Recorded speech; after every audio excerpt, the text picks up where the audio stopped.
Hi, Karen. Hi, Anand. How are you? I'm fine, and you? I'm good. So nice to have you here today. Yeah, it's very nice to be here. So today my guest is Karen Aardal.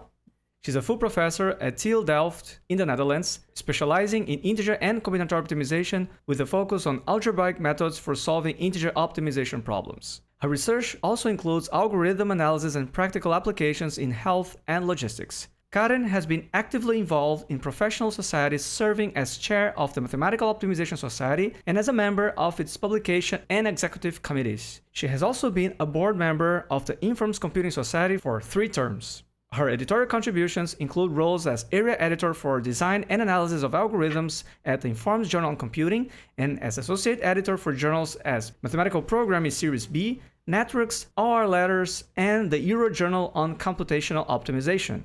In addition, she co-edited the Handbook on Discrete Optimization, as well as volumes of Mathematical Programming Series B, and she chaired the Program Committee of IPCO 2023. Karen's service extends to national and international scientific organizations. She was a member of the Dutch Mathematics Council and currently serves on the Advisory Committee of CWI Amsterdam and the board of ENW of the Dutch Organization for Scientific Research. Recognized for her significant contributions to the field, Karen was named an Informs Fellow in 2019. Karen, such an honor to have you here. Thank you so much for accepting the invitation. Thank you for your introduction. Yeah, so let's start. Karen, did I pronounce your full name correctly? Yes, you did. I mean, I almost never hear my name correctly pronounced, so this was one of the few times. Yes, I think the surname might be a bit tricky, right, for Yeah, most people. I usually more or less pronounce it phonetically when I speak to people because it is too complicated most of the time, and then it's usually spelled in the wrong way if I really pronounce it as it should be pronounced. So I'm usually taking shortcuts myself, but it's nice to hear my name in a correct way. Yeah, so to be clear, would you mind pronouncing your full name for the people to be really aware of how to say it? In Norwegian, I would just say Karen Aardal. Yeah, okay. So you were Norwegian, but were born and raised in Sweden. Where exactly?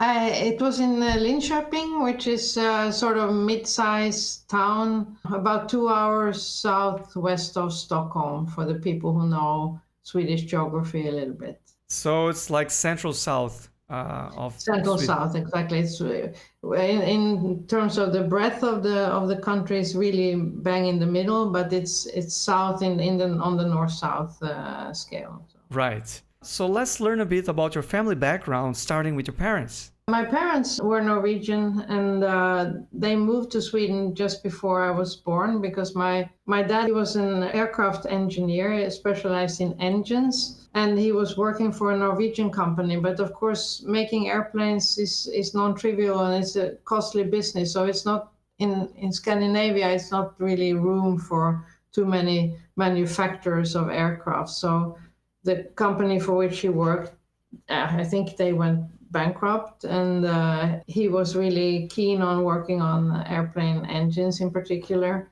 And then he got a very nice job at Saab in Sweden. So they moved there, and I grew up there and went to school there. Mm-hmm. And your mom? My mom, they met actually in Oslo when they worked for the same company. But then as soon as they moved to Sweden, my sister was born, and then I was born, and then she basically didn't go back to work after that. Mm-hmm. So she worked like as a technical assistant in this company, doing secretarial work, doing technical drawing, stuff like that. But my mother was pretty smart. I mean, like, she picked up things very easily, like computers and email and LaTeX. Even she helped me with some manuscript in LaTeX, and she like, okay, this is what I should do. And she was never afraid to try things. So in a sense, it was probably due to the time that she didn't go on to work, but I think she was pretty talented, actually. Very impressive. You mentioned that you have a sister, right? Yeah, I have a sister who is a medical doctor, and she still lives in Sweden. But she and her daughter is the only family I have in Sweden, and the rest of my family is in Norway, and I have a big family in Norway. Did you have any role models during your youth? I think my biggest role model when I grew up was my grandmother, so the mother of my dad. She was really an impressive woman. She was very, very small. You would think that, what could she achieve physically? But she was extremely strong and she was extremely determined. And I had to go through very difficult times because her husband died when her kids were really small. And during that time, of course, you didn't have any social safety net. So it was really tough for her. But I've never met anyone with such determination without sort of making any fuss of it. I mean, she was just doing it in a sense. Yes. And I thought, wow, that's something. Right. Yes, that reminds me a bit of my mother. I think she's more or less like that too. She's 81 and still very active. So, yeah. I assume you spoke Norwegian at home. Were you fluent in Swedish by the time you started school? I spoke Norwegian because I think before I started school, we spoke Norwegian clearly at home because both my parents were Norwegian. And and the Scandinavian languages are fairly close to each other. So I think the kids in the neighborhood, they understood me, and no one said anything to me about that. But then when I started school, the teacher thought I spoke a bit in a strange way. So she thought I needed some help. So she sent me to a speech therapist, and my mother was very upset about that. I think my mother was a very much like, it's nothing wrong with my kids, but okay, have it your way. And we went to the speech therapist, and the speech therapist, after hearing me speaking 2 sentences, she said, it's nothing wrong with you. It's just that you speak another language. So just be a little bit aware that these languages are different. And then I became very conscious about that. Then I separated it. But of course, still when I'm tired sometimes, and I speak Norwegian, then sometimes some Swedish words come through. And if I try to speak Swedish, some Norwegian words come through. And I hate that. But it's just sometimes when you're tired and it's just how it is. Right. But I try to really separate them. Yeah. So when did you start school? In Sweden, you start school when you're 7. I think my first 6 years were basically completely Norwegian. And yeah, that's what I thought. Yeah. And you mentioned Norwegian. We're speaking in English. You know Swedish. But how many languages do you speak? Yeah, it's of course the question is how you define that you speak. But like fluent. Swedish and Norwegian, of course, Norwegian is my mother tongue. Swedish is my school language. So I would say that I'm fluent in those, and English, I guess, yeah. You guess, come on.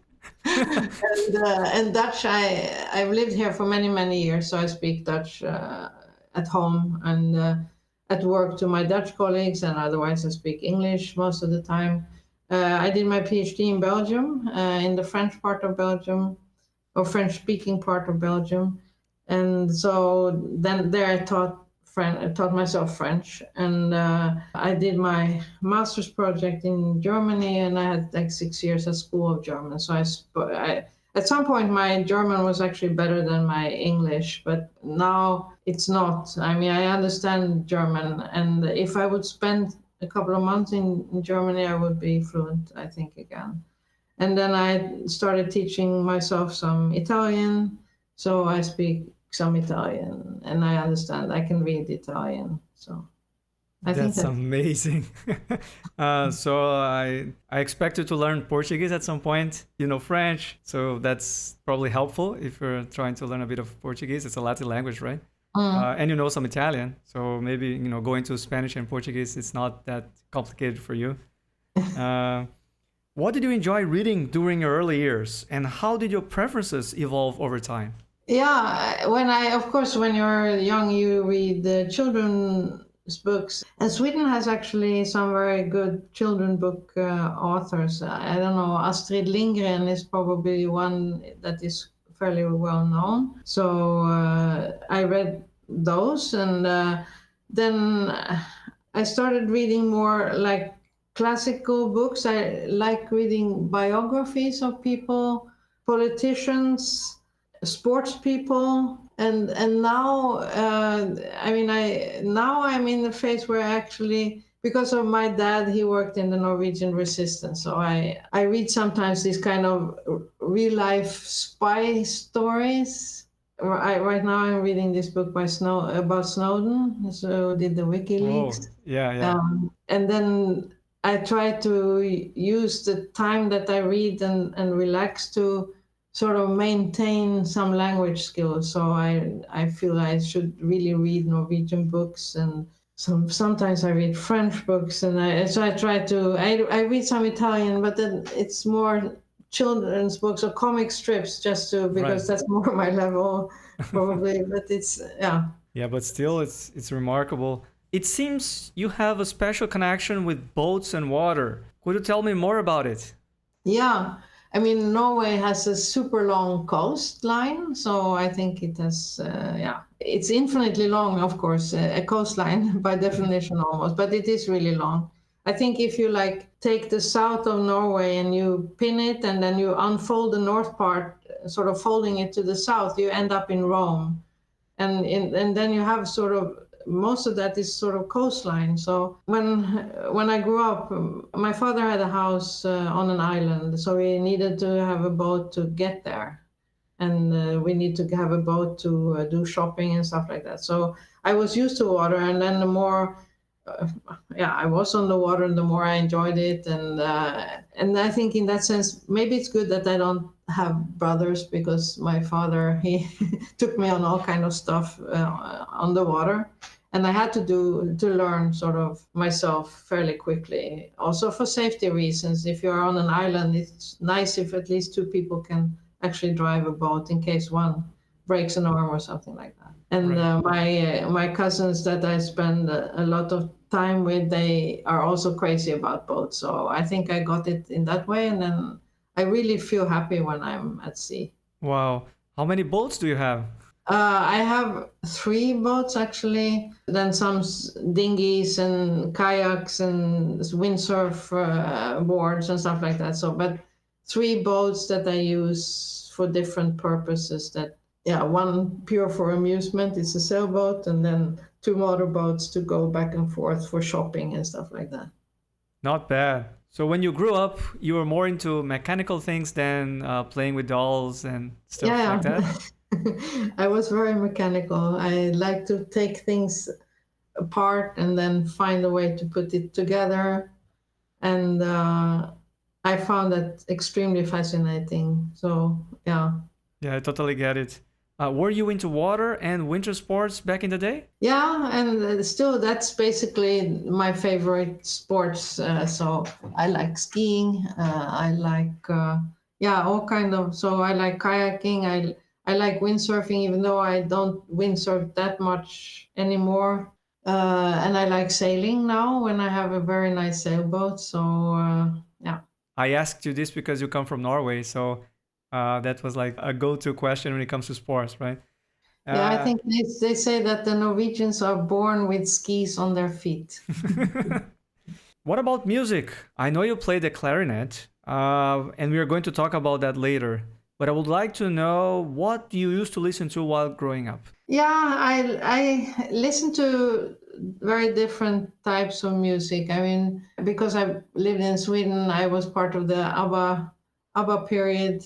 I listened to rock music and like Fleetwood Mac and Bruce Springsteen is really one I like, but also American, like Frank Sinatra kind of music, Simon and Garfunkel, more like folk music. And then, of course, because of my clarinet playing, I play classical music, so I like to listen to classical music. But that was maybe something that developed when I got older. And in my youth, I was probably more like a rock, disco, kind of person. I think most young people probably are. Wow, so rock and disco. So did you go to parties and, for dancing? Yeah, Not extensively, I must say. I think I went to a lot of these kind of things at university. I mean, it was basically university college parties. I went there, and of course, then music is an important ingredient, and dancing and stuff. Yeah, fantastic. And you mentioned ABBA. I had this question prepared. As someone who lived in Sweden during the 70s, what are your memories of the ABBA phenomenon? Oh, I remember when they won this European Song Festival. That was like they had existed like as artists, of course, in Sweden for many years, but mainly separately or like.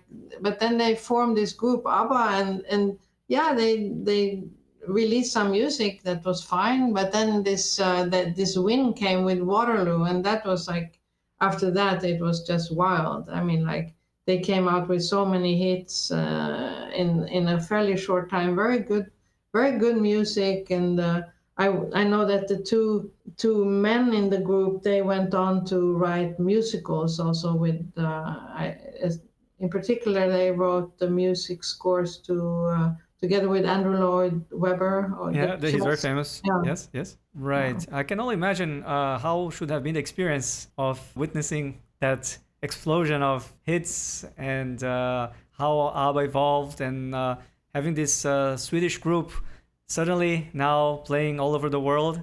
Yeah. You guys should have been proud, I think, right? It was a country of 8 million people, and these people were really like wholesome. I mean, it was no scandals, no drugs, no like crazy behavior, trashing of hotel rooms. Right? They just did their thing, and it was really music. The country is immensely proud of them. I think they got some kind of royal distinction recently, actually, that hasn't been handed out for decades. I mean, they were the first in super many years to even get that, and that says something about ABBA's stature in Sweden. Yeah, so many great songs like Dancing Queen, Yeah. The Winner Takes It All, Yeah. and the list goes on.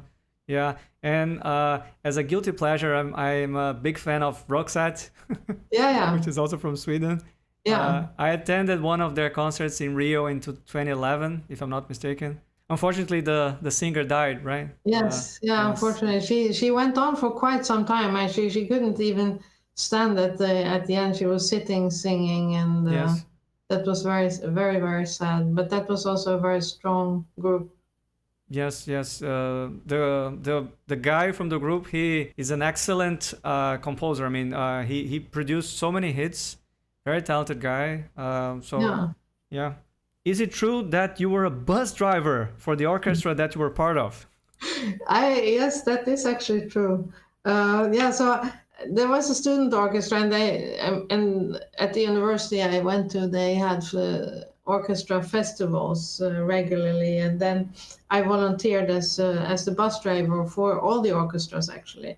So we were a pool of bus drivers that were standby. So of course the orchestras, it was a student orchestra festival, so people tend to get drunk in during the evening, and then their own bus driver couldn't drive anymore. So then they went, yeah. Then we were assigned. Okay, they picked us up with the car and they took us to a venue and say, okay, now you have to drive these guys from A to B, and it could be 2 a.m. in the morning or like 6 a.m. in the morning or like yeah, and. The people that boarded the bus were sometimes not in a very good shape anymore. Wow, that's a bit random. I will never expect that. It was a lot of fun, actually. It was actually a lot of fun. Did you have the opportunity to travel abroad before starting university? Yeah, I did. Well, of course, we were living in Sweden, so we went to Norway very often. I mean, back and forth for holidays, family visits, and so on. My mother also had some family in Germany. I went with her there. And then my dad was very often in the US and in the UK. When I finished college, then he was actually there for like 1.5 or 2 years, and he could come home basically every 6 weeks. But then he was in a very busy period, so he couldn't come home. And then I was allowed to take one of his tickets. So I went to visit him, and I stayed all summer with him on Long Island outside of New York. So that was really cool. Yes. I mean, you went to New York. I have to ask you if you had a chance to attend any Broadway show or something like that. Yeah. I went with my dad. He surprised me, so we went to Broadway and we saw Evita, who was on Broadway for many years. And I also traveled with my dad to Washington, to Boston, to different places. But Evita, that made like super impression, because if you grow up in a small town in Scandinavia and you come to New York and you go to Broadway, it's just a different level. Yes, yes. Very nice. Were you a top student, Karen?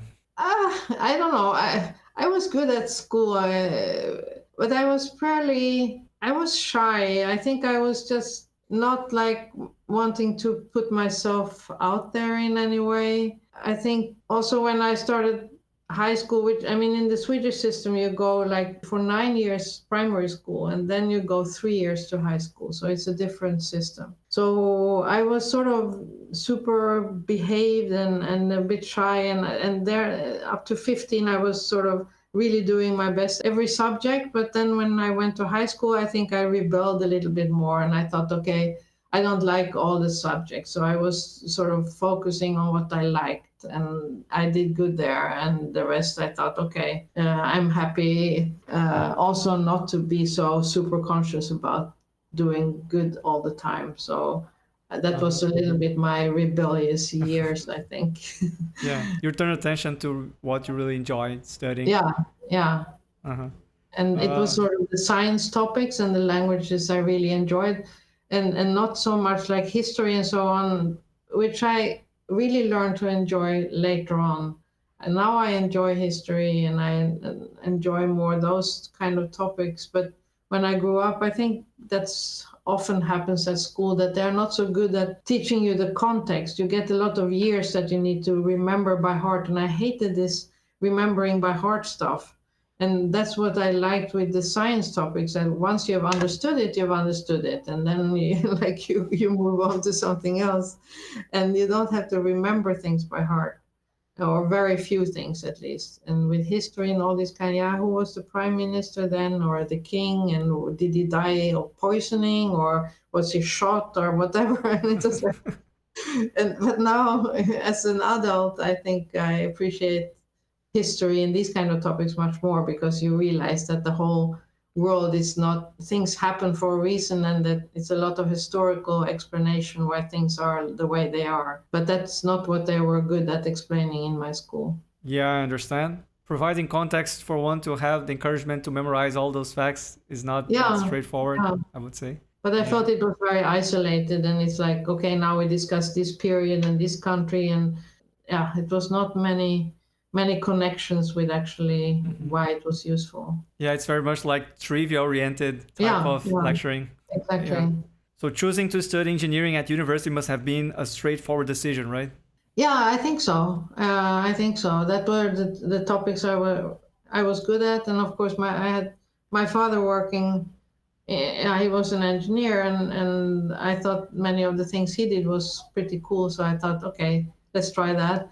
And then, of course, I was always sort of fascinating with, interaction between objects and how to explain that, not only according to a user's manual, but sort of the real thing that was behind it. Yeah, I see. I mean, you mentioned that you love to disassemble and assemble things when you were a kid. Yeah. So it makes total sense. When did you first come into contact with optimization? It was actually at university. I had a compulsory course in optimization, and that was one of the topics I liked, so I did pretty well in that topic. And then they actually asked me to be a TA the next year. So I TA'd optimization courses for several years. I took all the courses that they offered, and I TA'd many of them after that. And that was sort of, I thought it was so nice with a mathematical topic where you had like many of the original questions asked at the birth of optimization were of course inspired by practice, but then there is also very much theory behind it, and this theory is linked to many other mathematical topics, like, well, I'm doing more the discrete things, so then it's more combinatorics or algebra. And if you do continuous, it's probably more analysis and maybe sometimes stochastics and stuff like that. So, and still it has its own theory. And yeah, I thought that was very fascinating. Mm-hmm. So was it love at first sight? Yeah, I think so. Yeah. I even remember the smell of the book. Wow. I mean, it was like, it sounds very, maybe completely strange, but when I opened the book and it was like I started reading it and it smelled nice. It is very strange. And it had very cool exercises, like, very nice mix of exercises. And I was just, okay, this is my thing. Yeah, so you opened that book and it was like a revelation to you. Yeah, I was really hooked. That's And of great. course, it helps enormously if you have nice teachers and teachers who are willing to stay on and discuss and answer questions after class. And I think this group was very nice. I mean, very nice people. Yeah, so a lot of things come together. A lot of things influence, of course, your choice. But Uh-huh. I think So yeah, yeah. so good professors and books that smell really good. Yeah. Good smelling books. Yes, good combination. So you won your master's degree in 1985. What was your research project about? And I think you went to Germany during that period, right? It was, I mean, maybe I was very opportunistic. I like traveling, and as I told you, I had family in Germany, so that country had sort of some links to my upbringing. Then you could apply for some kind of scholarship to go to Germany, and it was not, I mean, the topic was not really my topic, but I thought, whatever, if I can spend a couple of months in Germany and I get paid for it, why not? So that was actually much more into economics. So the big robotization of car manufacturers had come, and it was a lot of discussion of what that did with productivity in industry. So that was the topic of my master thesis. So it was no optimization, actually. It was much more economics. Right. So you were flexible enough to make use of the opportunity to go abroad.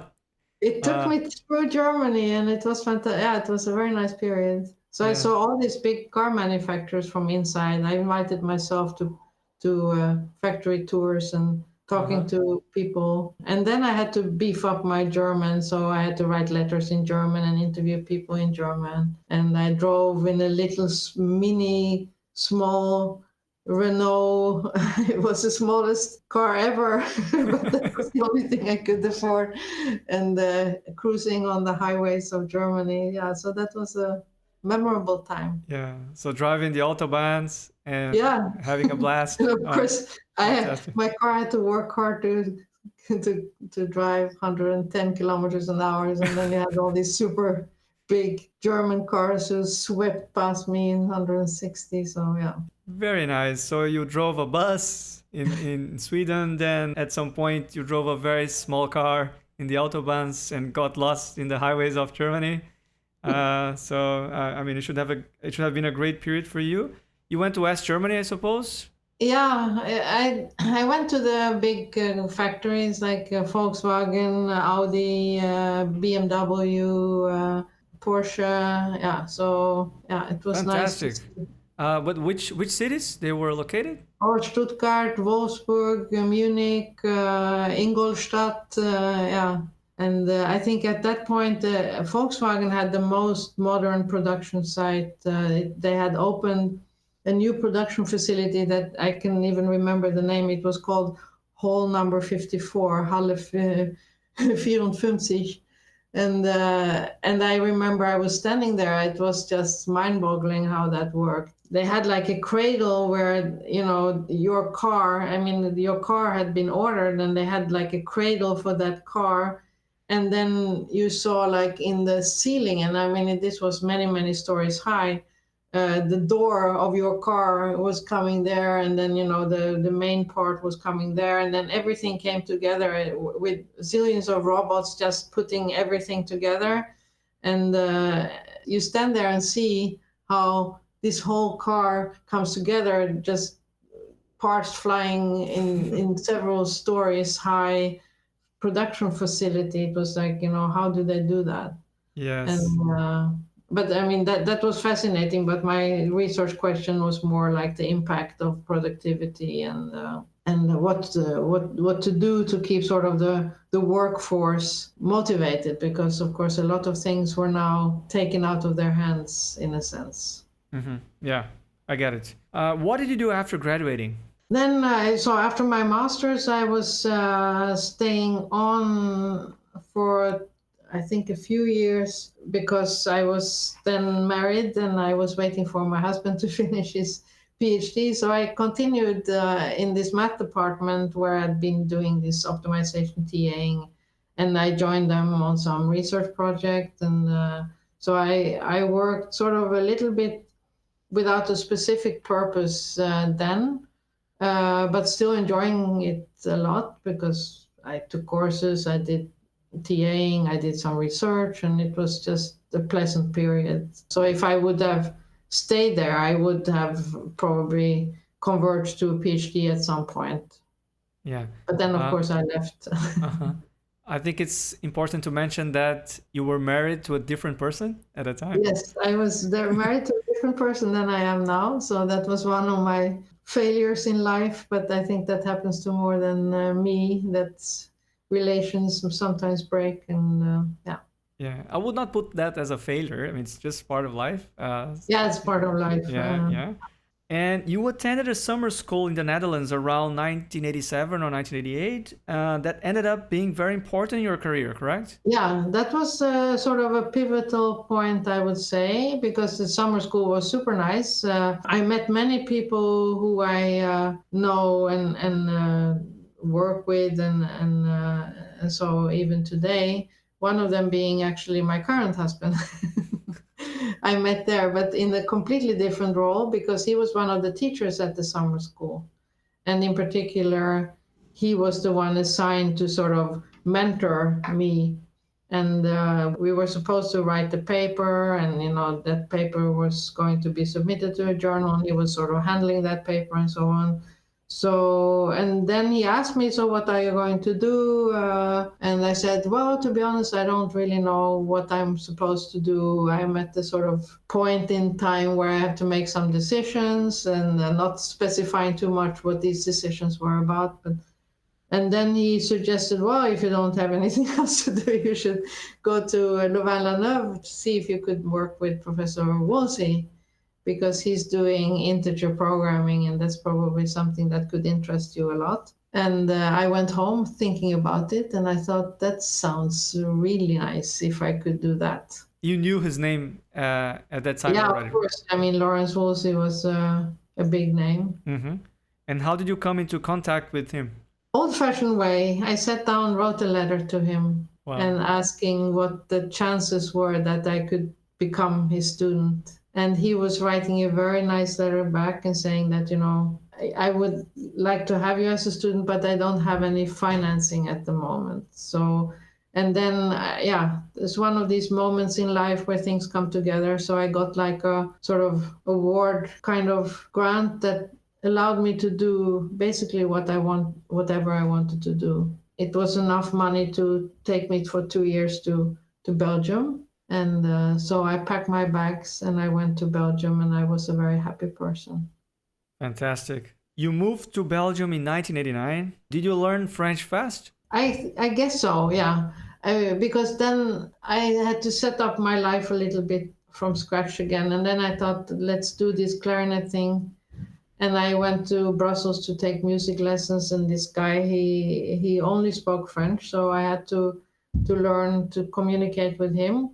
And of course, at the institute, like when I talked to Laurence Wolsey, he's British, so I spoke English with him, and many of the foreign students I spoke English with. But then, a lot of social life actually I took part in was in French, and speaking French was just making life more pleasant. And I think it's a beautiful language anyway, so it was a nice opportunity to actually learn it.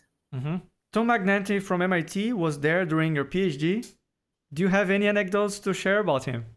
Yeah, and now when I think about it, this nice smelling book that I had when I learned optimization, he was one of the authors. Ah. So he, of course, Tom Magnanti for me was like, yeah, like Laurence Wolsey, one of the big guys in the field. And yeah, he spent a sabbatical there. So during my first sort of full semester in Louvain-la-Neuve, he was spending a semester as a sabbatical. And that was very nice. I mean, he was doing a lot with us PhD students and the postdocs who were there. He really liked to learn French as well. So we tried to teach him some French. I think he was a bit nervous about it because I think Americans are not so exposed to foreign languages. So he asked us, what is the easiest thing I could do? And we said, you should try to go and order yourself a sandwich because you have all these sandwich shops outside or on campus. And then say, okay, so what should I order? Say something that I could order. And then we said to him, okay, if you order a tuna sandwich, then in French it's thon, so it's Ton with a sort of nasal sound. So we said, so just say your name, but do an N instead of an M at the end, and then you like keep your fingers over your nose, then you get this nasal sound, and then you will get the tuna sandwich. And I think he tried many times, but I think he never came back with a tuna sandwich. He came back with everything else that they had in the sandwich shop. So at some point he gave up, and then he found a restaurant where he could order couscous because Okay. so Yeah. so that went fine. And we had a lot of dinners together with the whole group, and it was very nice. I remember that you once told me that it seemed like he was living his student life again or something like that. Yeah. He was really doing that, and he enjoyed very much to talk to us students. And the nice coincidence was that he had a student just finishing before coming there, and that was Jenny Leung. Mm-hmm. And her work was quite related to my work. So part of my reading papers to sort of understand the topic was actually her paper together with Tom Magnanti. And of course, that was a super opportunity to discuss also research. Yes. And Mm-hmm. We're going to talk about that shortly. François Vanderbeck was also pursuing his PhD at Louvain-la-Neuve around that time, right? Do you have any stories to share? Yeah, François was... he was of course Belgian, and we shared a room for some time. We had a very nice office with 6 PhD students, and he was extremely nice. I think I don't have any sort of particular stories more than we converge later. Of course, we meet often at meetings and so on, but a very nice coincidence was that he was actually organizing the International Symposium on Mathematical Programming in Bordeaux in 2018.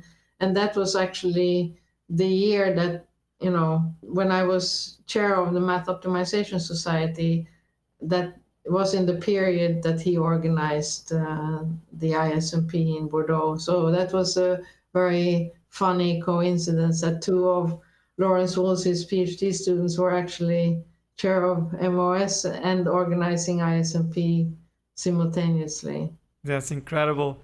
We have been in touch with François for several years now. We collaborate with his company, our research group. The company he co-founded with a couple of people, including my former student, Vitor Nezelo. And he was one of the responsibles for helping in the organization of the ISMP conference in Bordeaux. So I'm very proud of him. So in the beginning of our conversation, I told that we were going to speak about your interest in playing the clarinet. So how was your reconnection with the instrument at the time?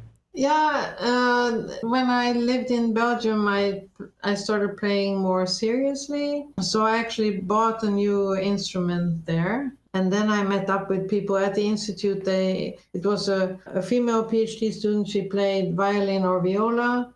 And one of the professors played cello, and they both knew a music teacher in Brussels who played piano, and then he knew another violinist and so on. And so we could get together to play chamber music, and we did that fairly regularly.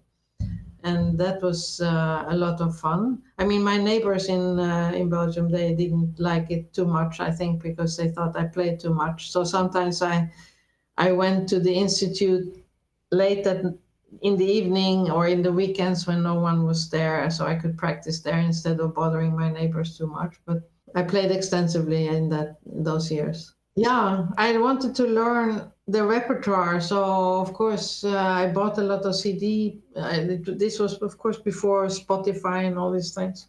So it was in the era of the CDs, and I needed a nice, some nice equipment. So with some other PhD students, we went to Luxembourg, and I bought myself like a good CD player and an amplifier and some loudspeakers, so I could listen to all this repertoire. And then I went to buy the sheet music in Brussels, and then I practiced. Yeah.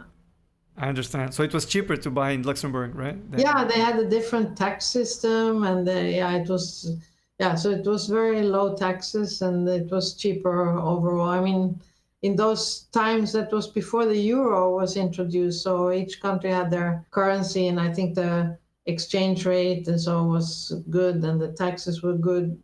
And of course, then you cross a border, so you can get your VAT back and all that. I mean, I was an expert on that in those times.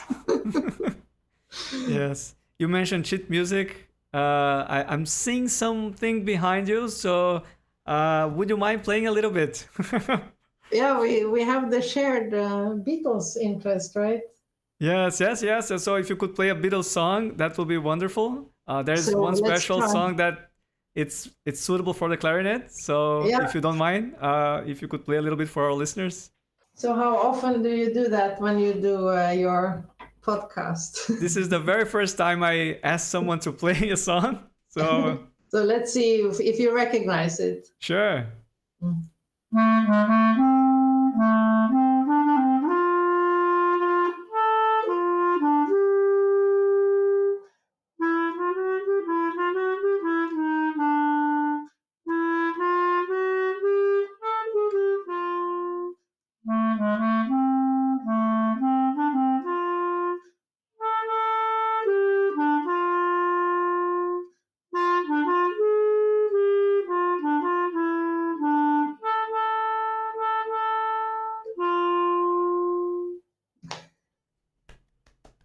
That was incredible. Karen, thank you so much. You just made my day. It's wonderful. Yeah, that's not my standard repertoire, but of course I appreciate Beatles. But normally I play more classical music. So. Yes, that's When I'm 64 by the Beatles. I remember when my dad turned 64, I played that song for him, and this year he turned 84. Okay. I mean, it's one of my favorite songs of the Beatles, and you did great. So thanks a lot. Thanks. So I think we should talk about your PhD work now. You managed to publish very impressive papers in highly prestigious journals, namely Mathematics of OR, Mathematical Programming as a sole author, and Informs Journal Computing. What was your research about? My PhD research was about polyhedral combinatorics, and then in particular for facility location problems. Yeah. Right. You have collaborated with subject to guests Martine Labbé and Jenny Leung on one of the papers for your PhD. Having 3 women in an OR paper in those days must have felt like having a small party, right? Yeah, I don't think that happens too often, actually. Even today, I don't think it happens too often. So, and it was just sort of coincidence because, of course, I got to know Martine from my time in Belgium. She visited our institute often. And Jenny, of course, through Tom Magnanti, I was familiar with her work. And after talking to Tom and so on, I got directly into contact with Jenny. So it was really like, no specific thought about let's do something because we are the 3 women, but it just happened like that. But of course, when we thought about it and thought, yeah, this is pretty cool.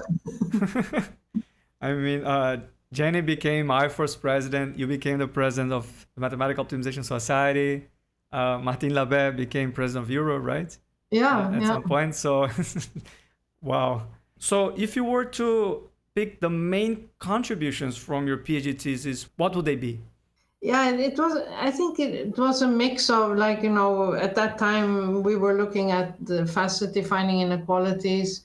Laurence Wolsey had done some very nice work on submodularity in terms of inequalities. And I did that for this this capacitated facility location problem, and found out some nice structure, and worked on separation algorithms, and some of them polynomial time, and did computation. So I think the mix of doing actually some theory combined with showing that it actually did something, I think that was maybe what I think was the main contribution.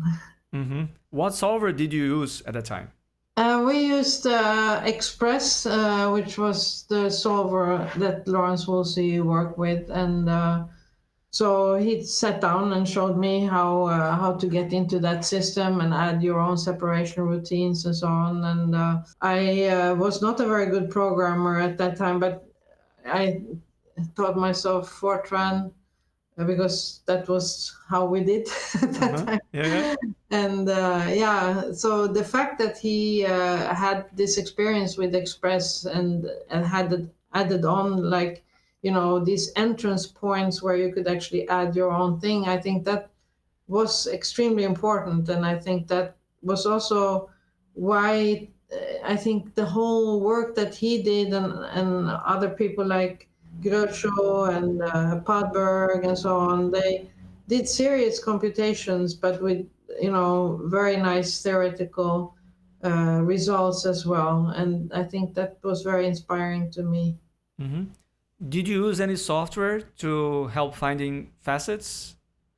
Well, the way I worked, and I think, many people worked at that time, is just you simply solve the LP relaxation, and you try to more or less look at it and see what should I do in order to cut off that point. And then you found an inequality, and then you try to see, okay, what is the system here? How can I convince myself that it's a valid inequality to begin with? And then once you have convinced yourself of that, then try to formalize it. And then, how strong is it? Can I prove it's a facet defined? So it was very manual in a sense, just staring at fractional solutions. So I needed an LP solver, but of course that was part of Express. So Mm-hmm. Was Porta available at that time, or any I similar don't software? know, but I think that was not the way we worked. We really looked at the fractional points, actually. Right. I've done Portal later on for the incapacitated problem, but that was many years after I worked on my thesis, and for a different purpose, actually. Mm-hmm. But I don't think Portal existed, but I don't at that time either, to be honest. Mm-hmm. But I can't. I wouldn't bet my life on it, but Yeah. I don't think it did. Sure. You lived in Belgium until 1991, and then you took a job at the University of Essex in the UK when your grant ended. How did you manage to balance your academic position with completing your PhD? Oh, that was tough because I had a lot of teaching, actually, and you move to a different country. You need to get into the system. You need to find a house. You need to. So, but Laurence Wolsey was very supportive. He actually came over to the UK, and really, instead, really sitting down with me, what do you need to do, what is still left, and this part and that part, and was really sitting down, like, and working with me to sort of basically finishing. Then I went back to Belgium a lot of weekends, like, to make sure that I sort of got detached from my normal work, and could concentrate only on that. And I think sort of more or less at Easter time in that academic year, I finished a draft of my thesis, and it was a lot of encouragements from Laurence, Mm-hmm. because So you're very supportive. it was a tough year. Yeah, it was a tough year. Mm-hmm. Yeah, you were already divorced at the time, right? Yes, I was. Yeah. Uh-huh. Did you continue playing the clarinet regularly while in the UK? Yes, I did. I think that was my sanity sanity check in a sense. I had a very fantastic clarinet teacher, Angela Fussell. She was working for the Royal Academy of Music in London, and she came to Colchester where I was living. She came to the a conservatory, a music conservatory. She came once a week to teach the clarinet players there, and I was allowed to join the soloist program without doing the full program with music theory and so on because I had my work, but I could participate in the playing part, and she gave me lessons, and she took me to a lot of interesting stuff. Right. So it was like a scapegoat for you? Yes, yeah. Right. Uh-huh. And someone that I could it was a tough time at this institute because they had a reorganization before I came, so I didn't know that. But of course, I understood once I was there. Mm-hmm. And we were like 4 people hired that year, all more or less fresh from PhD. And we were a little bit shocked about how we were treated, to be honest. Uh-huh. And but with her, of course, I could also talk about these things because it was like I was really seriously doubting whether or not I was misunderstanding things or if it was a cultural thing, and she was extremely nice. Right. So she was more than a teacher. She was. She was a very good friend also. Mm-hmm. So Karen, Jan Karel was part of your PhD examination committee. In his subject to episode, he mentioned your reaction to one of his comments, which made your advisor a bit uncomfortable. I would like to hear your version of the story now. It was natural for Laurence to invite Jan Karel to be on my committee because he was the one who had recommended me to go there in the first place. And of course, Laurence and Jan Karel knew each other from, they are more or less the same generation, and so they knew each other well. And in Belgium, you have this system that you have what they call a pré-défense. So you do only the candidate together with the committee without any specific time limit. You go through the thesis and you get questions from the committee members that can be pretty detailed. And you're fairly exhausted after some time. And then he started to ask me some questions that I thought was what do you want with this question? So I think because I was tired and I got a little bit annoyed, and I reacted to his question, and I saw Laurence just putting his hands over his eyes like, oh my God, what's going on here? But of course, we could laugh about it afterwards. But it was a computational question, and I was probably quite rude back. So in 1992, you were recruited by Erasmus University in the Netherlands. What prompted you to leave the UK? It was a combination of things. As I told you, the atmosphere at the institute was not very good. I think they've had a tough period before because they had this reorganization. They kicked out some people. Some new people came in, and the frustration from the people who had remained after this reorganization was sort of projected to the newcomers a little bit. So the atmosphere was not very good. And then because I had been to the summer school, I got to know some Dutch people. I mean, not only Jan Karel, but there were several other Dutch people. And I was contacted by one of them and said, hey, we have a vacancy. Would you be interested to apply? So I did, and I got the job, and then I thought, okay, let's try that. And that's what's happened. So, Right. You then reconnected with Jan Karel, but now in a different way. So then we got to know each other on a more personal level. And at that point, we discovered that it was more than optimization that actually connected us together. And you married in 1993, right? Yeah, we married fairly quickly. I think we both had, failed marriages before, and we thought, we can drag on but we thought this is going to work and let's get married. Very practical. So your time at Erasmus University was relatively short as well. Why did you leave in 1994?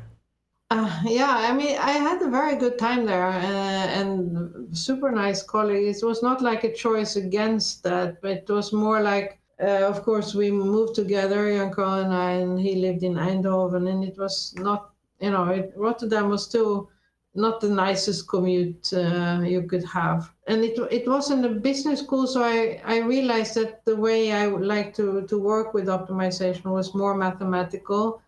So at some point, I would probably enjoy myself more in a mathematics group. So, but it was not like it was an acute issue or something like that. But then I got an offer from Tilburg University, and they had a math group in an econometric institute. So I was among mathematicians, but in an economics faculty, and it was very close to Eindhoven, so it was much easier to go back and forth. And yeah. Mm-hmm. But again, why did you decide to leave Tilburg University a couple of years later? Yeah, that was it. Yeah, maybe I was restless. I think Tilburg is a small university, and then I got an offer from Utrecht University, which is one of the big universities in the Netherlands. And I think at that point, Jan Karel he had spent many years in Amsterdam, and he liked sort of bigger cities and so on. And I think he liked his job in Eindhoven, but he wouldn't mind moving to Utrecht. So then we thought, okay, if I got this job there, we will actually move also to Utrecht, and we will stay, and he will do the commute.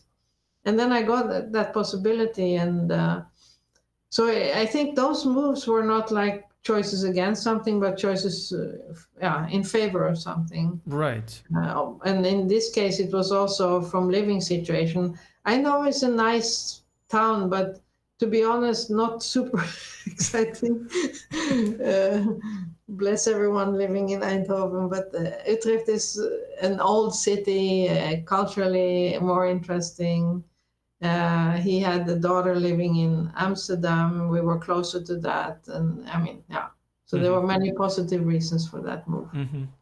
And with all this moving, how were you able to do any consistent research work? Yeah, maybe I wasn't so consistent. But I continued with some things from my thesis, and then coincidence had it that I met up with one of Jan Karel's brothers, who is a cryptographist or cryptologist. I don't know exactly. You have to be careful how you call people, but he was working in cryptography using number theory type of algorithms. And then, of course, there is another brother who is very well known for his result in integer programming for the first polynomial algorithm in fixed dimension for integer programming.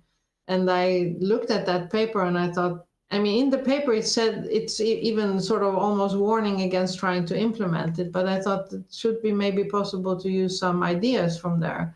And then this younger brother who works in cryptography, he says that I came across a paper where what they did was they looked for a lattice in which the vectors of the problem you try to solve are short, and then you can use these crypto kind of techniques to form that lattice, and then you can use basis reduction to actually find those solutions. And that's how we started working together, actually. And it was inspired by a problem that I had gotten through another colleague who worked in Eindhoven from Philips, the company Philips. Mm-hmm. Yeah. They had some very tricky integer feasibility problem where none of the sort of branch and bound kind of algorithms work for there. So a lot of things again came together, and I started to work more in that direction. So yeah, that became my new consistency for a while. Mm-hmm. Yeah. And I know you published a nice paper out of it. And around that time, you went to Cornell for a short sabbatical. There, you worked with Eva Tardos and David Schmois on approximation algorithms for facility location problems, which led to a paper with over 1,000 citations on Google Scholar. Could you briefly describe why this article has been so impactful in the literature? Yeah, I think Of course, it was a big boom then with the approximation algorithm. A lot of, I mean, David and Ava and Michel Goumans, David Williamson, many people, one result after the other. And at some point, most of the sort of central combinatorial optimization problems had been, worked on, but facility location is one, the uncapacited facility location problem is one of the most clean models you can formulate, and nothing was known except a log n approximation algorithm, a greedy algorithm. And it was sort of an open question whether or not there was a constant factor approximation algorithm for that problem. So I posed that problem to David, and he talked to Ava, and then things started rolling. But I think that was sort of one of I think the impact was that it was one of the simple problems that it was open for a long time. And there had been there had been some probabilistic analysis indicating that the duality gap should be very small if you had some reasonable objective function. So that's how we started working on it. So our result is for a metric type of objective function. And so I think the fact that it was sort of the first constant approximation algorithm made it have some impact, and it was one of the really classical problems. Mm-hmm. Is it true that you were involved in some sort of a motorbike activity while you were in Ithaca? Yes. Mike Todd, who was, of course, a professor at Cornell, he was driving motorbikes, and I had my license for motorbikes, and he invited me he was member of Cayuga Curmudgeon Motorcycle Club. It was like Mike Todd and a couple of hippies, and they invited me to join them to drive to Pennsylvania, on the trip. And of course, I couldn't let that opportunity pass. So he had a lot of motorcycles, and he had like an old Austrian police motorcycle that I could borrow from him. But it was extremely manual. I didn't have any hydraulic support. So he said, well, if I were you, I would go to like a drugstore and buy a lot of sports tape, and you should tape your hands really well, because your hands are going to be completely beaten up after this. And it was, of course, one of these old bikes where you need to kickstart. I mean, it was not like a key start. You need to really... But I didn't weigh enough. I mean, I could stand on this pedal and it didn't move. So I needed these hippies or Mike Todd to actually start the motorbike for me. And we drove through the countrysides. It was a beautiful trip, but I was absolutely physically exhausted when I came back. That's astonishing. I mean, you're really into multimodal transportation. I mean, boats, cars, motorbikes, buses. I mean, it's incredible. In 1997, you became the editor of OPTIMA, the newsletter of the Mathematical Programming Society, which was like it was called back then. And you held that position until 2001. How was the experience? It was very nice, to be honest. I worked a lot with feature articles. I think I reintroduced these feature article principles. So we had some very nice feature articles, and I also did interviews with several interesting people. So at Symposium, I interviewed prize winners, and I had the opportunity to interview Ralph Gomory, and that was also one of the experiences I will carry with me in my whole life. He's such an impressive person, Ralph Gomory. He's so nice. Of course, when you go to interview him, and I interviewed him at the Sloan Foundation in New York while visiting actually this younger Lenstra brother, because we were working together at that time. And you are a little bit in awe of such a person. So I had prepared and read some of his old papers, and I tried to sort of sort in my brain, and I had written down questions and everything. And I know what you mean, by the way. And then I came to him, and of course was a very busy man. So you had an hour with him, and I asked him questions, and he off the top of his head, he immediately had answers to all the questions, and sort of recollecting the way people thought about it and discussing a lot about complexity theory that was, of course, not there when he did his work. And we really became good friends after that. And I thought that was so sweet. I was so impressed about him sort of in his busy life being sort of away for research for quite some time, that he was so on top of things. And not only that, but being such a very generous person and a very kind person. And I think he's a great human being.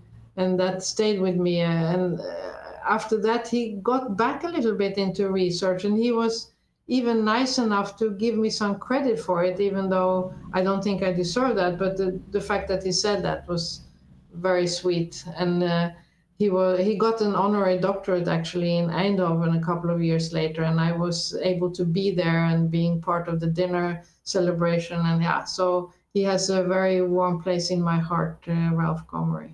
Yeah, amazing. And I should actually write him an email. It is a long time that I spoke to him, but I'm curious how he's doing. Yes, maybe you can ask him to check this episode of the podcast. Yeah, that will be amazing. And I also recommend the listeners to take a look at the Informs interview featuring Ralph Gomory. It's just incredible, amazing. It confirms basically everything that you just said. So I've seen it, and it's wonderful. So in 1998, you took another sabbatical, this time at Rice University, where you had the chance to spend a full semester. How was it? And did you have the chance to meet subject to guest Bob Bixby? Yes, I did. We had the office in the same corridor, and it was a very nice time for me for two reasons. First, the group, Bill Cook was there, David Applegate was there, Bob Bixby were there, and I even got the possibility to work with Bob. We wrote actually co-authored a paper together.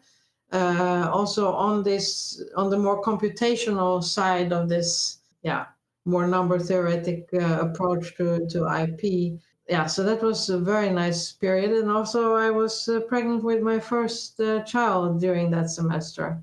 And I just found out like a few days before we took off to Houston. So it was probably academically and also personally, it was a very, very nice semester. Wow. I mean, you studied with Laurence Wolsey. You, of course, married Jan Karel Lenstra. You had this chance to interview Ralph Gomory. You worked with Bob Bixby, Martine Labbé, Jenny Leung. I mean, at that point already, you had lived a very interesting academic life. And in 2002, you and Jan Karel moved to the US to start a new chapter working at Georgia Tech. Unfortunately, your time there was brief, but you still made some significant contributions. Could you summarize your period in Atlanta?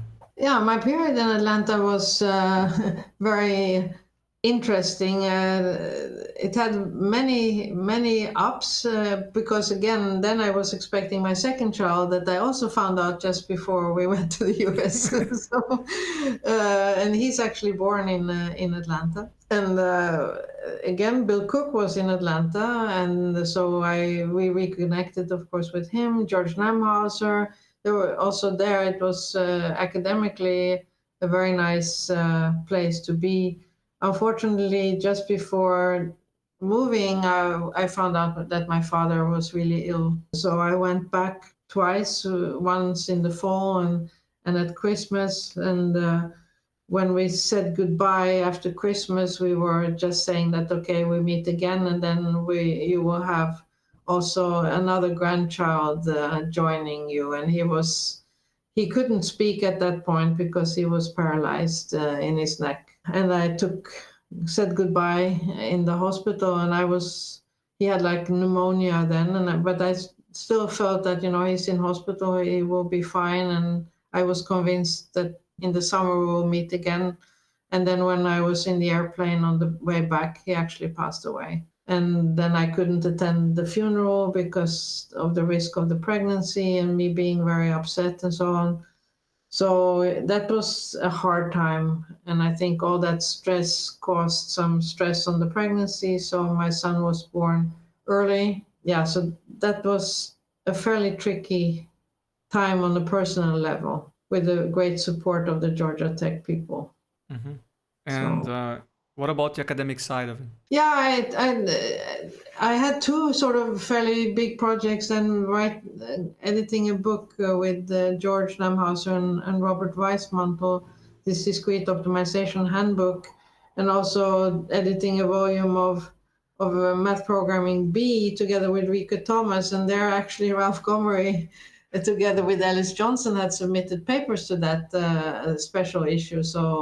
So that was, of course, nice, and I taught some very nice classes, and I had a lot of discussions, computational discussions with Martin Savelsberg, and so academically it was nice. But of course, this spring, with this early birth of my son and my father's passing, and then Jan Karel got a job back again in the Netherlands, and I didn't have a job in the Netherlands, so I decided to stay on, but then staying on with an infant that was often sick and a little bit weak, and the 4-year-old, and then having a full-time position, that was tough. Yes, yes. I mean, I think it was a mix of emotions, probably, because you were there in Georgia Tech, Yeah. where you mentioned all these stars, and at the same time, you had just lost your dad, which was something really sad, and especially the way it was, right? Yeah. And still you were able to take the best out of the situation, I would say. You organized this handbook, as you mentioned, and having the chance to edit a special issue with distinguished people contributing to it Yeah. also should have been really rewarding. Yeah. But ultimately, you were forced to return to the Netherlands, right? Because of family issues and so Yeah. on. And continuing with your academic journey, you worked at CWI in Amsterdam from 2004 to 2008 with a weekly appointment at TUE in Eindhoven. By then, you had 2 kids, as you mentioned. How did you balance your maternity and work commitments? Probably I didn't balance because it was exhausting at the end.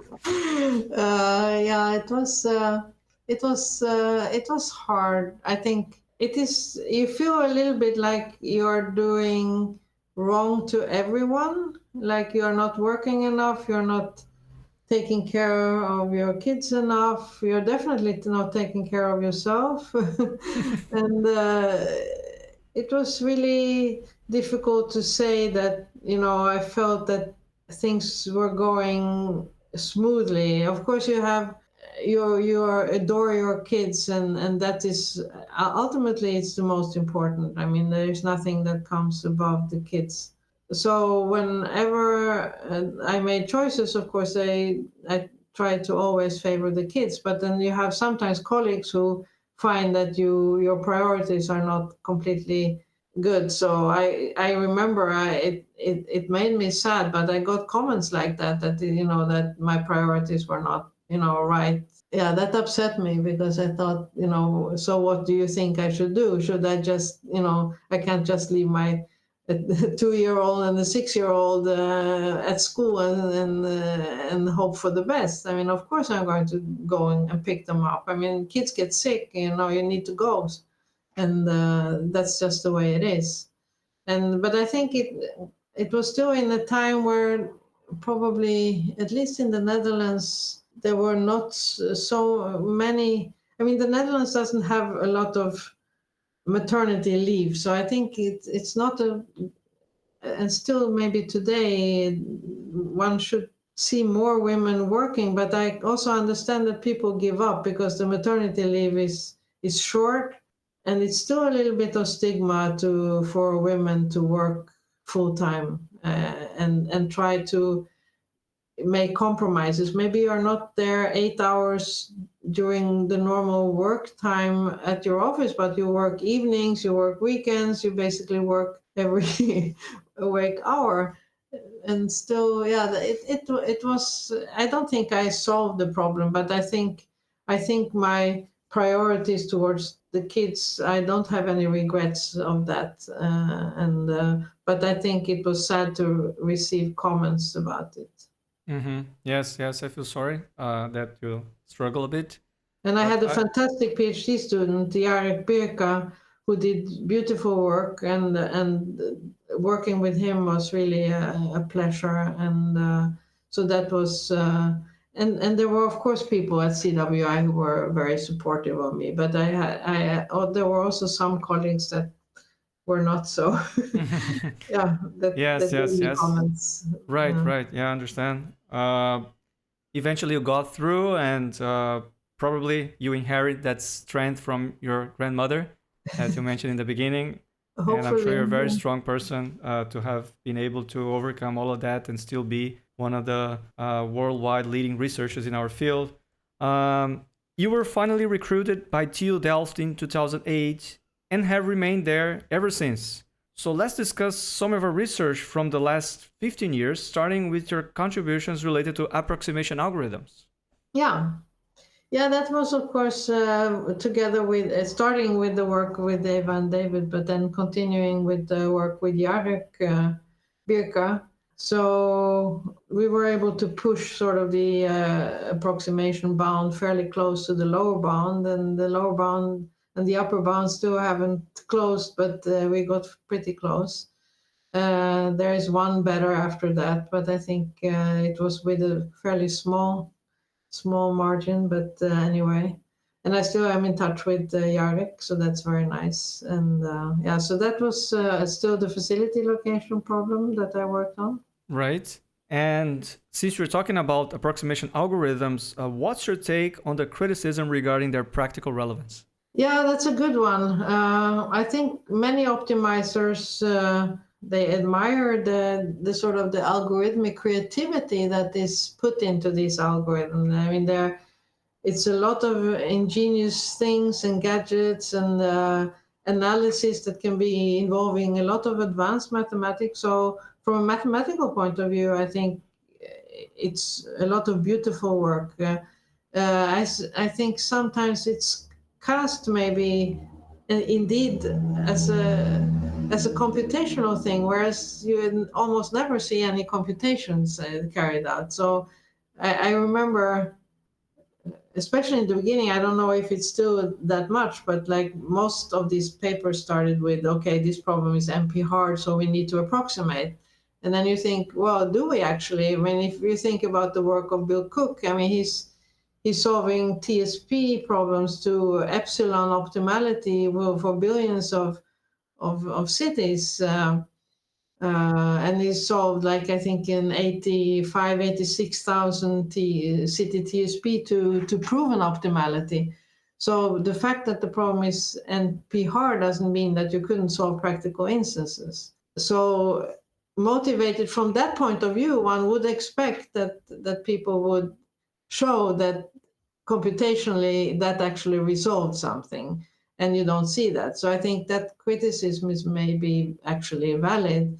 And if they cast it in the sense of, it's very interesting from a mathematical point of view to find out where the approximation limit goes, then I think they are completely correct. And I think the fact that there is a constant factor approximation algorithm teaches us something about the complexity of the problem. NP hard is a very coarse measure, and knowing this extra information teaches us more. And mathematically it's very interesting, but computationally I don't think in many cases it is so interesting. At least they never show computation as far as most of the papers go, at least.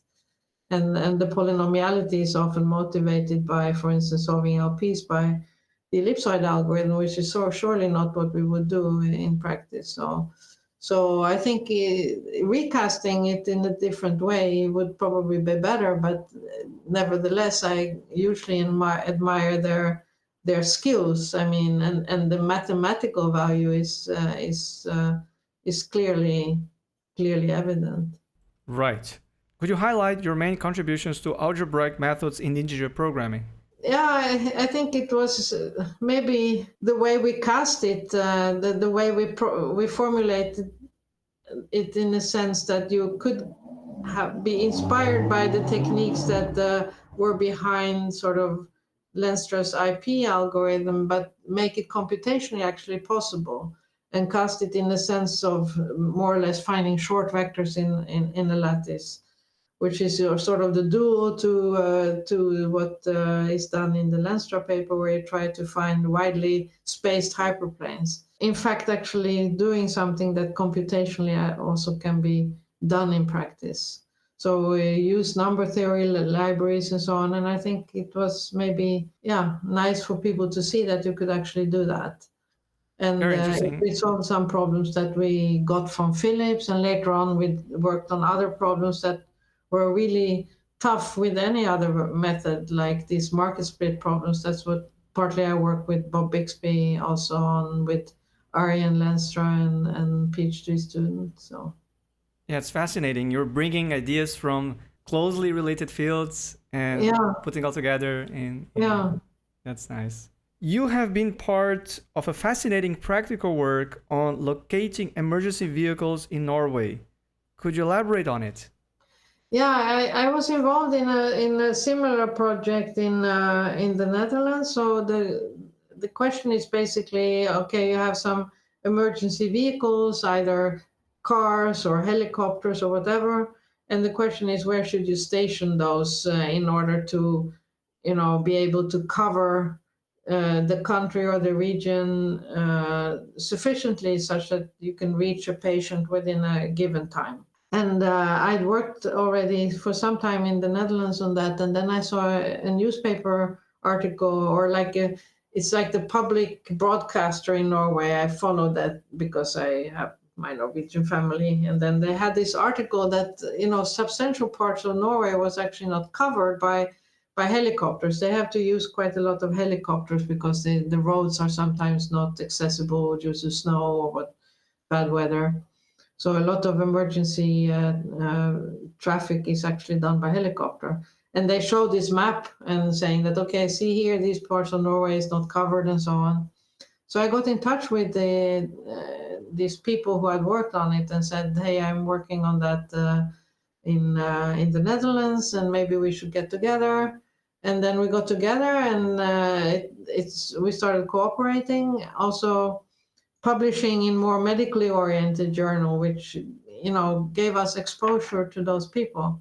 And then we were contacted later on by a big hospital region who had the same problems with their car ambulances, so not the helicopters but the cars. He said that I struggle with knowing where to put them, and if it's a difference between seasons, and if it's difference between weekend and weekdays, and I'm the one, when something goes wrong, that has to stand in front of the TV camera and explain myself if something goes wrong. So I would like to know what I could do better. So that was really a nice period. And we worked together up to COVID.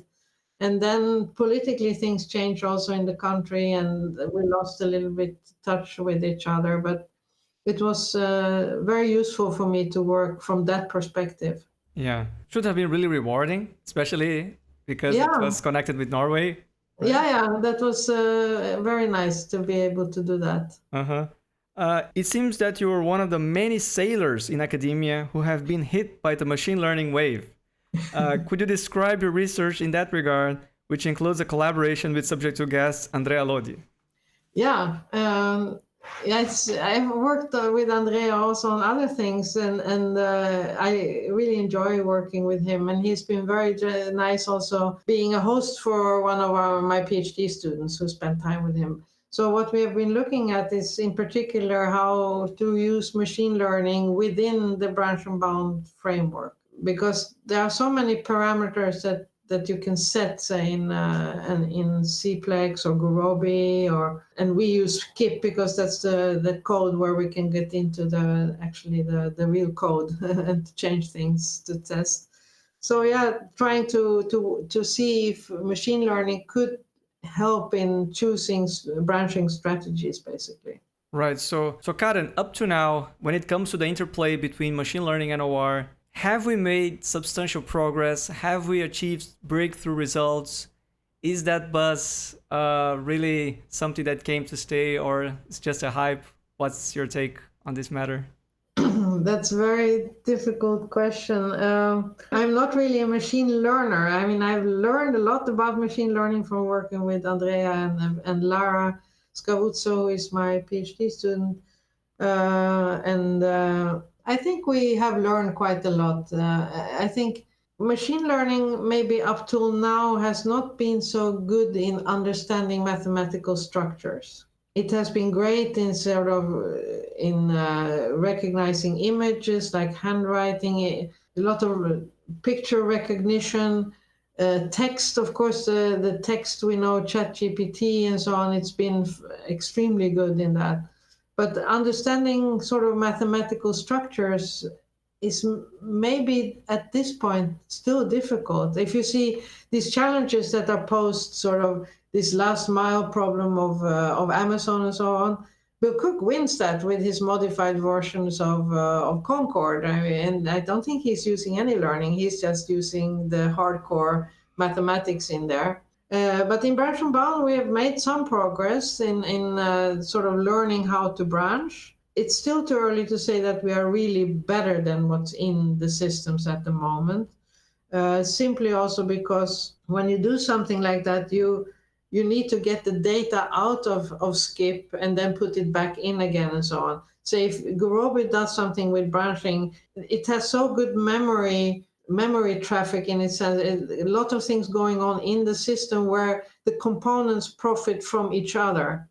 And when you try to learn isolated by machine learning and put that into the module, you don't get this interaction with all the other modules. But still, for certain problems, we have still been able to be at least competitive with default Skip. And I think if we are getting more into the system, so to incorporate it in the way that other modules are incorporated, we could probably be better.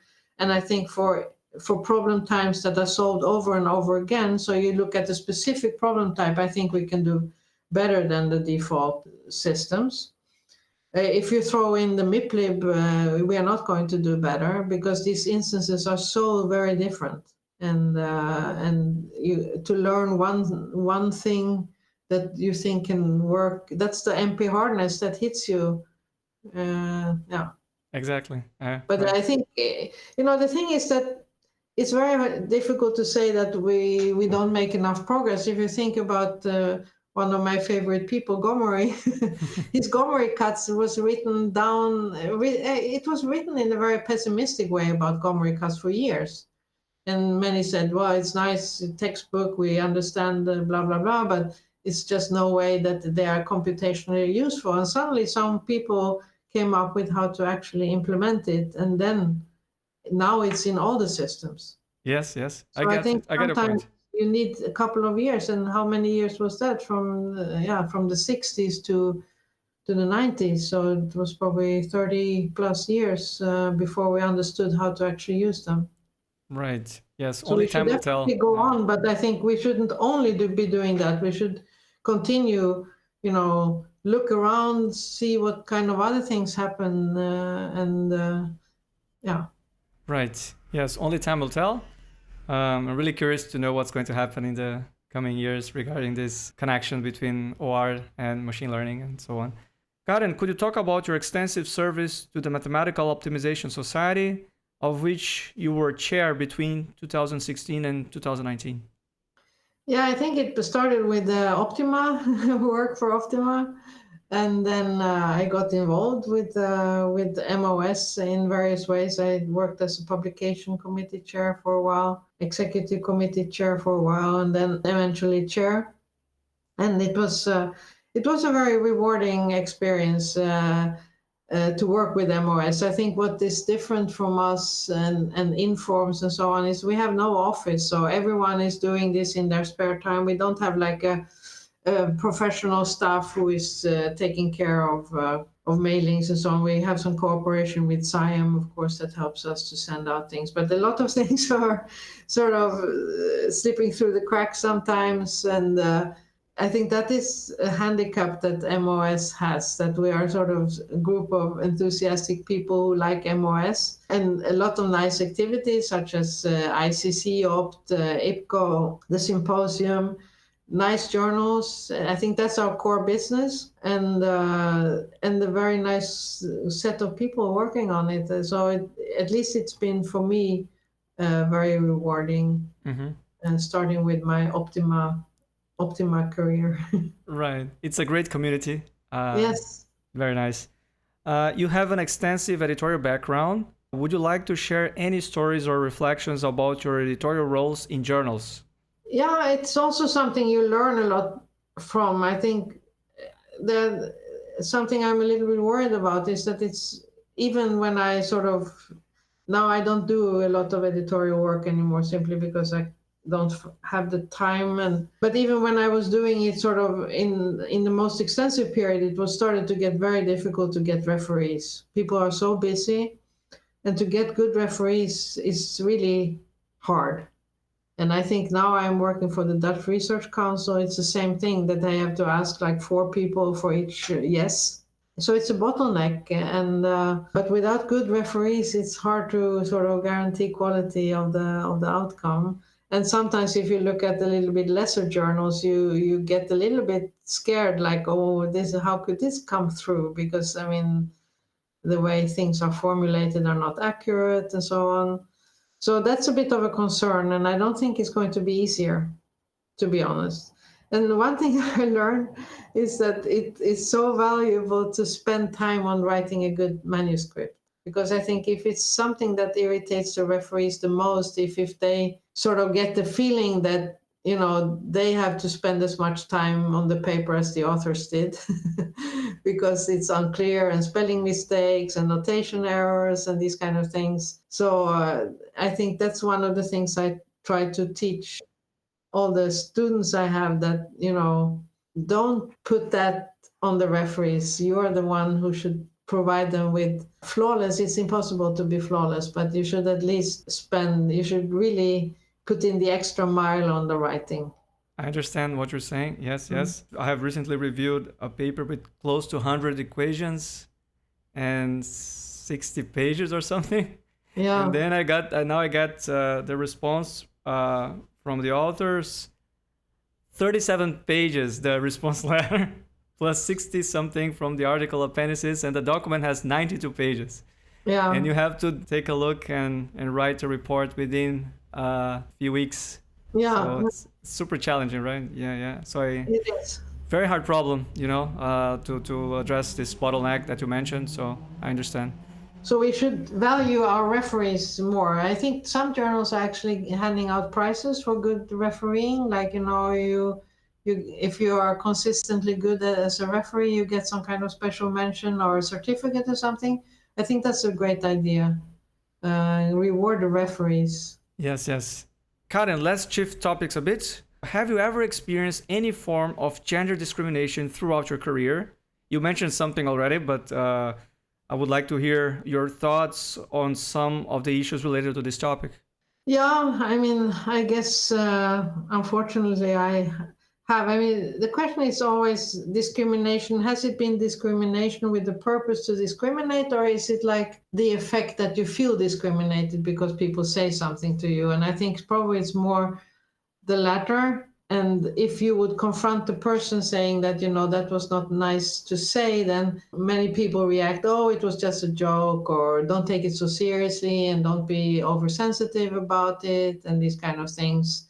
And I think most people don't know that it's maybe not the first time you heard that joke, and at some point it adds up and it becomes just stupid. And if the younger you are, the more careful you are to say something, because not only in academia, but I think in work life in general, you have hierarchies, and you depend on people. So if you're young and you think, okay, I want to apply for a grant, and maybe this person is in the jury, or I need the promotion, and this person is going to actually judge me at some point. Yeah, you just close your mouth and you carry on, in a sense. And now when I'm a little bit older and it gets a little bit harder to fire me, then I tend to be more explicit about things like that. Also, as a bystander, if I hear someone say something then I try to sort of say, you have to be careful how you do it, because in some cases it is actually not meant in a wrong way, and then you don't want to sort of make a big scene of it. But then I speak to someone in private saying that, do you realize what kind of effect this has? And maybe you should be a little bit more careful. On the other hand, you want, it's a balance, because on the other hand you want lively discussions and not everyone, being afraid of saying something. But some things are really should not be said, and I've heard things also from very powerful people that, it cannot possibly be meant as a joke. It's just rude. And then I try to actually say something about it. And I try to really make the young people in the group feel that, I have their back in case of something like that happens. So, of course, not everyone appreciates that, because they are reminded of something that they might not want to change, actually. So yes. I see it, unfortunately, still. And I hope with time it's going to be better. But I get very allergic when people say, yeah, we need time and it's a culture change and blah, blah, blah. And I think, okay, so how do you define a culture change? I mean, it's not so difficult. It's just do something different from what you did yesterday, and then you trigger this change. But you can't wait for it to happen by itself. Yes. Do you recall any particular incident in a meeting where you really felt uncomfortable with how things were carried out? I mean, I've had nasty remarks that annoyed me, but I think one of the classical things is that you're simply not listened to. So you say something, you come with a suggestion in the meeting, why don't we do it like this? And then you just don't get any response at all, and the meeting just carries on. And then during the next meeting, a guy says exactly the same, that, oh, why shouldn't we do it like this? And then, oh, then it's a fantastic idea. And then it's like, come on, guys, that's exactly what I said last time. And yeah, these kind of things are a bit strange, but they still happen today. Mm-hmm. How many women were there in your department when you arrived at TU Delft? I was the only female professors. Now we are, I think, 3. But it was even a short period of time that I was the only female professor of mathematics in the Netherlands. Wow. It was a short period of time, but it was, now we are more, but we are still a minority. Mm-hmm. Wow. So you have been part of the board of the Dutch Research Council for 3 years now. This is yet another significant role in the long list of remarkable positions you've held throughout your career. How rewarding has this experience been for you? Oh, that's been a very rewarding position. I think that's one of the things that I'm extremely happy to be doing. Of course, it's for the whole science field. So you meet a lot of different people, also from physics, chemistry, biology, earth sciences, CS, I mean, everything that has to do with science, life sciences. And they have a fantastic support staff there. I mean, like, their office is amazing.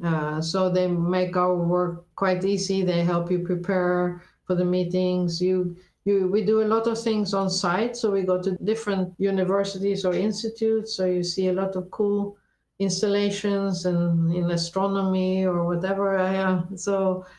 And extremely friendly people, very professional, very skilled. There I can sit and have a meeting a full day, and I'm still sort of more energetic when I go home than when I went there. So I'm very happy I'm doing that. Yeah, that's so great to know. I just started my second term, so I have another 3 years, hopefully. Amazing. Karen, looking back, do you have any regrets in your life?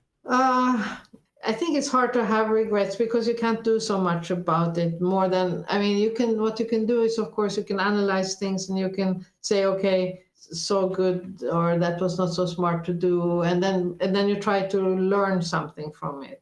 From these meetings, for instance, when I encounter frustrations, I started to work with a coach for, management kind of coach that I've been seeing regularly. And that's maybe a regret. Why didn't I do that earlier? Because she teaches me a lot of very useful things, not only how to approach things, but also a lot of really practical things, breathing techniques, how to sit, how to keep your space around you. It's a lot of practical things that, I think, oh shit, if I knew that, I'd know that before. But I mean, you can't regret it because you can't turn time back. So yeah, maybe the period where I felt a little bit torn between everyone, still I regret I was not more assertive when, coming up, defending my decision that, my kids were priority one, and sort of let people say negative things without maybe saying something about it. But yeah, you learn as long as you live. So it's like, as long as you learn something, then even a negative experience can be turned into something positive. So what doesn't kill you makes you better. Yeah, absolutely. Yes. What waters do you intend to navigate in the future? Yeah, that's a good question. Of course, as long as I can work with young people and students, I think that is very rewarding because you're connected to reality. And I'm actually very impressed with the young generation. I think they sometimes receive unfair criticism, but I think the young people today are very aware and are very thinking in a fairly broad way. So I'm a fan of the new generation, and I like working and discussing with them. And then, of course, I have this sailboat since a year now, and I'm going to be more and more adventurous about that. And that also gave me a set of new friends that I enjoy a lot. And there are many sailors in the community, so to share experiences with them is great. So I think I hope I will stay healthy, and then I will just do more wild things and hope that my family is happy. I think that's being happy and healthy is that's where everything starts, I think. Yes, you can be more right. Yes. Would you like to conclude our conversation by saying a few words to our young audience out there? Yeah, I think they should follow their gut feeling. They should make things resonate with themselves, not being over strategic, because you need to like what you're doing. And if you like things, you become good at it. And if you become good at it, things will happen sort of by itself. Not maybe that month, but on the long term, trust me. Listen to your heart and listen to your gut feeling and feel if it feels right. Yes. And my coach says that going 3 times left is the same as going 1 time right. So if the right turn is not in front of your nose, go 3 times left and you can come down the same route. A very valuable piece of advice, I should say. And you mentioned Listen to Your Heart. I must confess that this is one of my favorite songs by Roxette. This cheesy rock ballad. Yeah. But yet I have memories from listening to that when I was young and so on, right? So it looks and it sounds very simple to say listen to your heart, but actually that's a very, very good advice that you just gave. And I fully agree with that. At times we have to be strategic, but listening to what our gut feeling, as you mentioned, and our heart reacts to all of that, right? Karen, it has been wonderful to talk to you. I mean, time just flew by, and I'm really thankful for your time. Yeah, it was very nice to talk to you too, and it made it possible for me to go down memory lane as well. Yes, I'm sure our viewers and listeners are going to appreciate all of these stories that you've shared, and also your experience, your input, your research work. And our community is very grateful for everything you have done. The OR community, the MOS community. So you were one of the great minds of our field, and we owe you quite a lot. So thanks again, Karen. Yeah, I must say that I also want to thank Laurence Wolsey, because he has been, since my PhD, standing behind me, and he's been a great mentor and a great friend. So I think I should stop from my side by extending a huge thank you to Laurence Wolsey. Yes, he's a tremendous personality in our field, and a lot of people should thank him for everything he did, for sure. Not only his book, papers, and everything, but also... but he's also one of the human beings that I really, really greatly appreciate. Yes. Okay, then. So take care, Karen. I hope to meet you in person one of these days, and look after your health. Of course, you're always invited to come to Brazil, and let me know if you're interested in sailing these waters, in the Atlantic waters. Right?